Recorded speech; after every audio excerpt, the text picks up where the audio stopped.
Hello అండి, welcome to my channel. ఈరోజు వేడి వేడిగా టమాటా పచ్చడి చేసుకుందాం. నా స్టైల్లో టమాటా పచ్చడి చేస్తున్నా. అందుకోసం స్టవ్ ఆన్ చేసుకొని ఒక చిన్న గిన్నె పెట్టుకుందాము. అది కొద్దిగా వేడవేదాకా ఉందాం. ఒక గిన్నె పెట్టుకున్నాం కదా, ఇప్పుడు కొద్దిగా వేడయింది. అది ఆయిల్ వేసుకుందాం. ఇప్పుడు ఆయిల్ కొంచెం వేడవ్వనివ్వాలి. ఇప్పుడు ఆయిల్ వేడైంది కదా, జీలకర్ర వేసుకుందాం. ఫస్ట్ జీలకర్ర, తర్వాత ఒక ఆనియన్, చిన్న సైజు ఆనియన్. ఇప్పుడు ఒక 2 రెబ్బలు కరివేపాకు.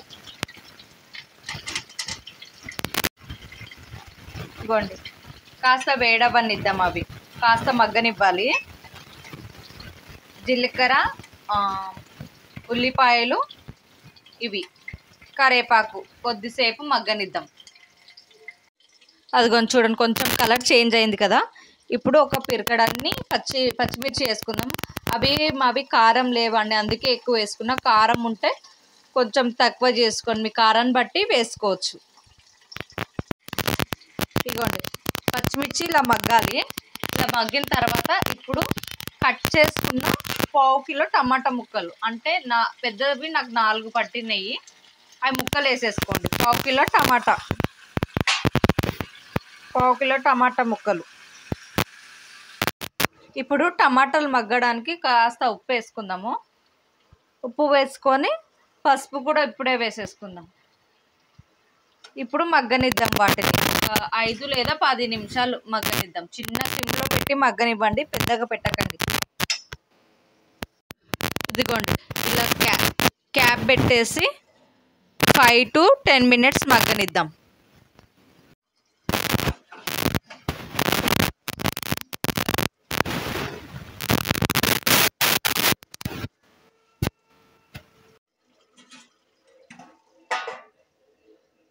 ఇప్పుడు క్యాప్ తీసి చూద్దాము ఎలా మగ్గిందో.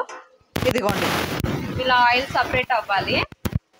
ఆయిల్ సపరేట్ అయిన తర్వాత 2-3 రెక్కల చింతపండు వేసుకుందాం, పులుపు కోసం అండి. చింతపండు వేసుకున్నాం కదా, ఇగో ఇలా కలుపుకోవాలి.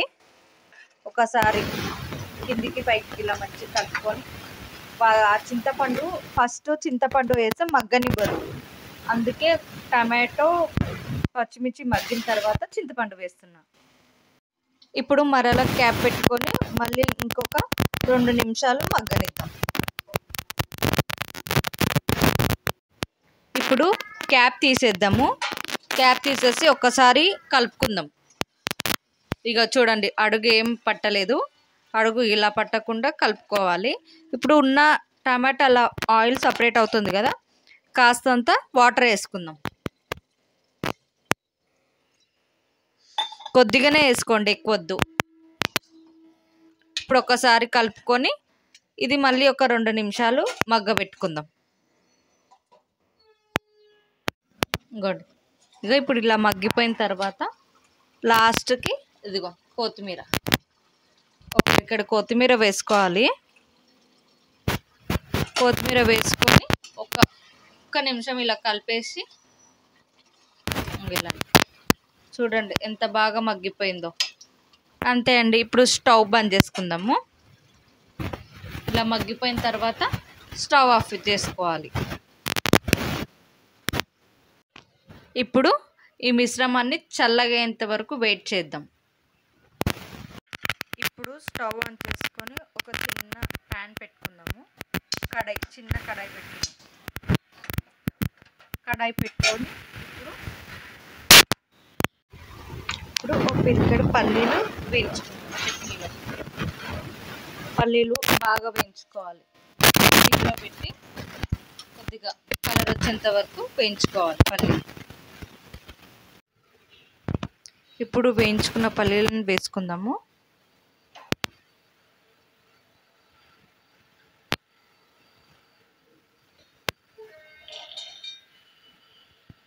ఇప్పుడు వీటిని ఒక రౌండ్ మిక్సీ పట్టేసుకుందాం. ఇదిగోండి, ఒక రౌండ్ ఇలా మిక్సీ పట్టుకోవాలి. ఇగో ఇది చల్లగైన మిశ్రమాన్ని దీంట్లో వేసుకుందాం. ఇప్పుడు టమాటా ప్యూరీ చట్నీ కోసం ఇదిగోండి ఇలా. ఇంతకుముందు అవి వేసుకొని ఒక రౌండ్ పల్లీలు వేసుకొని ఒక రౌండ్ మిక్సీ పట్టుకోవాలి. తర్వాత టమాటా మగ్గ పెట్టాం కదా, అవి వేసుకొని మిక్సీ పట్టేసుకుందాం. ఇప్పుడు ఒక రౌండ్ మిక్సీకి వేసుకో, మరీ అంత మెత్తగా వేసుకోకండి. ఒక్క రౌండ్ ఇలా అని ఆఫ్ చేసేసేయండి. ఇదిగోండి ఇగో ఇలా మిక్సీ పట్టేసుకుందాము.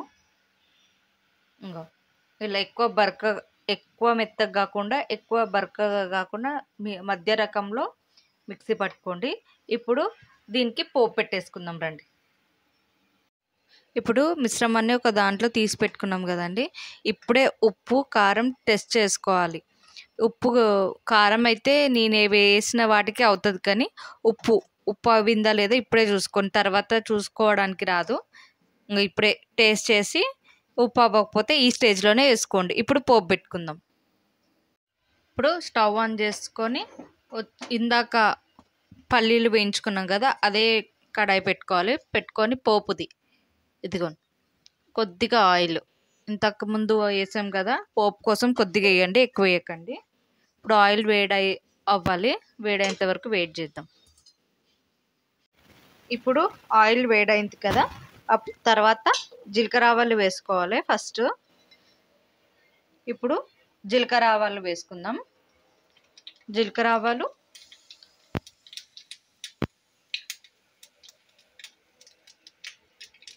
అది కొంచెం చిట్టమట్టమన్నాక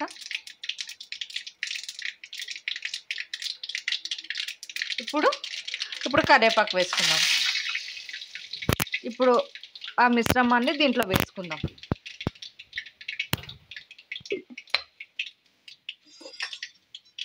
ఇదిగో పోపు పెట్టుకున్నాం కదా, ఇప్పుడు దీంట్లో వేసేసుకుందాం.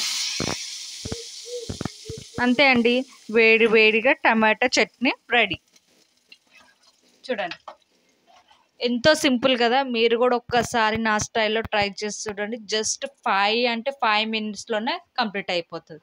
Thank you for watching. Bye.